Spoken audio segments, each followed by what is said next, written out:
Bienvenidos a Un Café con Vos, programa mensual que transmitimos a través de nuestras redes sociales y nuestro canal de YouTube. Hoy Rubén nos acompaña, Rubén viene de Brasil. Bienvenido, Rubén, a nuestro programa, a nuestro país. Sé que lo has disfrutado mucho, que has disfrutado nuestro territorio, que has podido disfrutar de otros espacios en otras zonas de Antioquia. Rubén viene de Brasil, como les decía, y Rubén viene trabajando en el campo de la educación experiencial hace muchos años. De base de formación es administrador y hoy viene como con una reflexión muy interesante de la trazabilidad que ha tenido en su país y la experiencia que ha tenido en su país desde el campo profesional, y con una mirada también crítico-reflexiva sobre lo que viene pasando en su país con los profesionales del campo de la educación experiencial, que muy seguramente están pasando en otros países de Iberoamérica. Bueno, Rubén, la idea es que podamos compartir un poco sobre tu experiencia. Inicialmente preguntarte un poco sobre ese recorrido histórico que la educación experiencial tuvo en Brasil, que seguramente para muchos de los profesionales es poco conocida, y que nos cuentes un poco de la incidencia que esa historia ha tenido en nuestra profesión, específicamente en tu país. Sí, está bien. Eso empezó en Brasil en los años 90 del siglo pasado con una empresa de seguros de salud que tenía un físico cuántico como CEO. Y entonces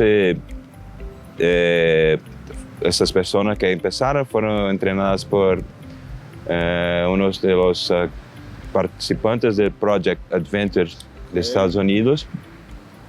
Y entonces fue un boom en Brasil en los 90 hasta el principio del siglo XXI. Y todas las grandes trabajaron con sus equipos, no solo en las actividades que se llaman low ropes, pero también en outdoors. Incluso tuvimos como que wilderness programs con más de 3-4 días con las equipas en montañas. Me recuerdo de uno que hice cuando fue 2002, creo, con todos los directores de las cooperativas de producción de soja en Brasil, especialmente en Paraná. Y los llevamos para una montaña a casi 1.500 metros, y con todo, con packs, con tendas, con comida, y tenían que cocinar y todo. Y en la primera noche se cayó una lluvia de granizo y todas las tendas se mollaron, toda el agua entró en las tendas, en los sacos de dormir, y fue como que la mañana después nos olhaba así, ¿qué va a pasar? Y entonces hicimos un círculo y decimos, ok, eso ocurrió, ¿y ahora qué vamos a hacer? Entonces el director, el CEO, nosotros, vamos a secar todo, vamos a cavar unas valas para que el agua salga. Y 3 días después descendemos todos abrazados unos con los otros y cantando. fue increíble. ¿Cómo se ha transformado ese modelo donde uno vivía experiencias como esta que estás narrando? Para nosotros también fue muy importante al inicio de la educación experiencial en nuestro país vernos en grandes expediciones, ¿cierto? En grandes expediciones de ese nivel, pero luego el modelo fue como transformándose en otros asuntos, por asuntos sociopolíticos, de seguridad, de otras cosas, fueron modificándose. ¿Qué pasó con ese modelo más o menos de la narrativa que me estás planteando, y qué está sucediendo ahora? Sí, eso también ocurrió en Brasil. Tuvimos incluso algunos accidentes serios. Una persona le rompió un brazo en un high ropes por una acción de sí mismo. porque las instrucciones de seguridad decían nunca pegues la cuerda, nunca pongas la mano detrás más, sabes que es casi imposible de controlar. Entonces la cuerda se quedó en el brazo y le rompió. Y algunas empresas incluso prohibieron que se hiciera high ropes. Y eso creó una cosa de, solo vamos a hacer low ropes en ambiente cerrado, no en el aire libre. Y es muy malo, porque estar en el aire libre crea las condiciones, la idea de salir de tu zona de confort, de estar delante del desconocido. Y es cuando estás delante de lo desconocido que lo mejor de ti sale. Y entonces eso ocurrió. Y incluso la cuestión del control que hablábamos, ¿no? A las organizaciones les gusta controlar todo. Y después quieren creatividad.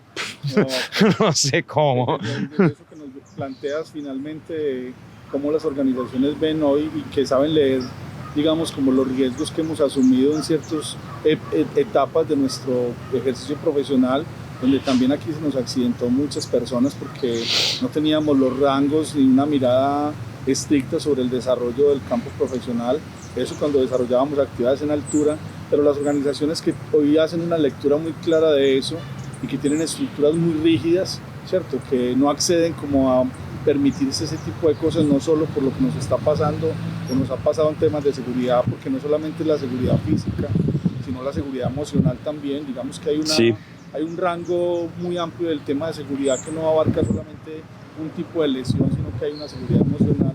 Esas organizaciones que son tan acartonadas, ¿cómo nosotros estamos accediendo como a ese ejercicio allí? ¿Qué está pasando en ese encuentro con la organización que es demasiado rígida y nosotros accedemos a ese ejercicio profesional? Sí, lo que pasa creo es que las organizaciones que tienen esa rigidez de búsqueda de control están percibiendo que otras le están pasando por encima, que están perdiendo terreno, que no están atrayendo a las mejores personas para que estén en las organizaciones. Okay. Hoy en día aún se controla como en los tiempos de Taylor y Fayol, la organización mecanicista con una construcción del conocimiento industrial que no te permite crear, no te permite estar fuera de la curva, ¿no? ¿Qué requiere un facilitador experiencial o un consultor o un maestro, un educador? Tenemos muchos roles. ¿Qué requiere para acceder a esas estructuras hoy? Esas estructuras que son rígidas, ¿qué tipo de formación, qué has visto tú que requiere un profesional para acceder a esos escenarios? Bueno, creo que al principio tiene que conocer a sí mismo, okay, a empezar a se comprender como persona y cómo se interrelaciona con las otras personas. Y es un desafío, ¿no? Porque no es fácil. Tienes siempre que estar delante de tus propias limitaciones, tus propios miedos, tus propios demonios. Y eso no es fácil porque entonces tiene que expor, ¿no? Y eso no ocurre. Estamos en el tiempo de Instagram, de Facebook, de una autoimagen linda, de suceso, de resultados, de metas alcanzadas, mas el error no existe. ¿Dónde está el error? ¿Y el aprendizado sin error? ¿Qué es? Entonces, eso me parece que empieza por ahí. Y después, claro, estudiar mucho, conocer todos los autores, conocer la evolución de las estructuras de las personas que estudiaron, cómo los grupos se movimentan, cómo es esa dinámica, esa mecánica. Y entonces buscar una idea homogénea, una homogeneidad de todo eso. Y empezar a hacer tus intervenciones de manera a crear situaciones para que las personas se desarrollen, puedan expor sin miedo, puedan creer que el error es algo bueno. Ok, no sé si te pasó a ti, a mí me pasó y creo que a muchos de mis pares profesionales que a nosotros nos formaron a través de la praxis. Digamos que la interpretación que tuvimos de aquello que tú estabas contando hace un rato, que nos trajeron como modelo de intervención, nosotros lo adoptamos como un asunto instrumental, es decir, aprendíamos mucho desde el juego. Ya tú nos estás dejando hoy un mensaje claro del contexto amplio que requiere un profesional de la educación experiencial para verse en campo, para atreverse a estar allí. ¿Qué referencias nos puedes traer de lo último que has visto? Yo te escuchaba hace un rato hablar y hablábamos fuera del programa de las estructuras libertadoras, de la organización con una mirada orgánica de la organización, todo eso que está como tendencia hoy. ¿Qué nos podrías dejar en el programa para que nuestros pares profesionales puedan acceder como a hacer esas búsquedas e ir un poco más allá de lo que está pasando?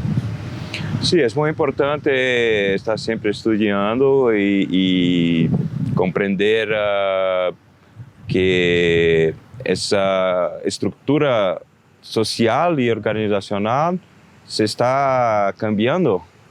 Y tenemos que pensar en eso, qué tipo de cambio estamos buscando. Entonces, claro, estructuras libertadoras son herramientas muy potentes e importantes para que la participación de todos se haga, porque sabes que siempre hay unos protagonistas y unos que se quedan en la sombra, y quizá el que está en la sombra tiene la mejor solución, ¿no? O sea que el facilitador también tiene que tener una habilidad dentro de todas estas nuevas miradas y tendencias a darle lugar al otro, o sea, sacar de la invisibilidad de ese otro que en nuestros procesos se queda en la oscuridad y de ayudarle a salir a la luz. Eso no pasa normalmente en nuestros procesos experienciales. Vienen otros asuntos allí como el que nos están nombrando que nos aporta. Cuando hablas de la organización como algo orgánico, háblanos un poco de eso. Sí, la idea es que la organización sea algo más que una estructura rígida que debe movimentarse como una máquina. Okay. Y sí, se crear una red de relacionamientos, okay, algo mucho más complejo, y que sea posible que las personas tengan la confianza en las otras. Porque la organización en los moldes tayloristas y fordistas es la organización de control y de movimiento programado. Okay. ¿Te recuerdas que Taylor estudió los movimientos y los tiempos? Okay. Y no, ahora tenemos que tener una comprensión del otro, una visión de la complejidad de las interrelaciones. Y me parece que eso es que crea de verdad una organización orgánica. Pero eso que nos estás planteando también, digamos, obliga a una reflexión, y es cómo el contenido curricular de la formación del facilitador tendría que estar en ese marco también, en el marco de poder encontrar facilitadores flexibles a esas necesidades, digamos, que logren entender esas necesidades de la organización como organismo y que puedan adaptar su estilo de facilitación a ese asunto. También nos hablabas un poco de cómo los facilitadores logran hacer esa lectura de contexto, acercarse a él, pero para poder tener una lectura de contexto hay que, digamos, pasar por un proceso de formación que le permita al facilitador acompañar ese tipo de procesos, porque estamos acostumbrados a acompañar organizaciones muy estructuradas, muy rígidas, y ahora se nos están presentando organizaciones un poco más flexibles. Más flexibles, sí, donde la flexibilidad crea espacios donde puedes se expresar. Y entonces para el facilitador tiene que tener una visión de las partes y también del todo, para que que sea posible crear espacios para que uno se exprese y también crear una dinámica en que el grupo se autogerencie, ¿no? Okay. O sea, en el momento lo que necesitas puede ser autocrático, y en otro momento puede ser democrático, y en otro momento puede ser abdicrático. Depende del grupo. Háblanos un poco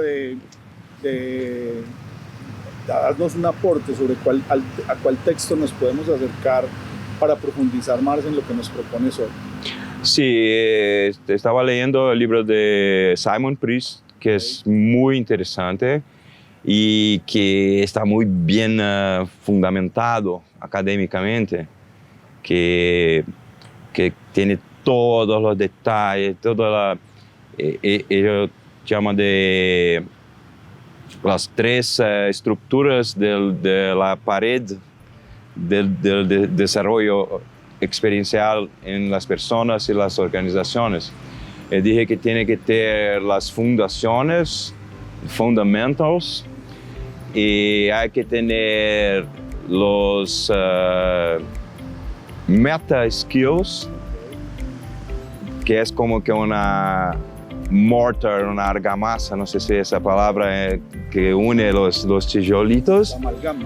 Amálgama, sí, amálgama. Y tiene que tener también los soft skills para crear una posibilidad de interrelaciones y los hard skills. Okay. Dominar el tema de seguridad, de las cuerdas, de los orientación, brújula, mapas. Entonces es muy interesante y vas a fondo en el tema. Simon Priest. Digamos que Rubén hoy nos deja una invitación muy importante a seguir profundizando en el ejercicio de nuestra formación profesional. Agradecerte de corazón, Rubén, por arriesgarte a pasar por nuestro territorio, a disfrutar de él, a poder disfrutar de nuestro país y de nuestra tierra. Y bueno, espero que puedas volver a nuestro país y podernos acompañar nuevamente. Certamente volveré, certamente. Me gustó mucho y estoy muy feliz de invitarme y vas a tener que verme de nuevo. Seguramente, Rubén. Muy bien, un abrazo para todos. Nos vemos en un próximo programa de Un Café con Vos. Chao. ¿Salió bien también? ¿Salió bien? Sí, intenté cambiar.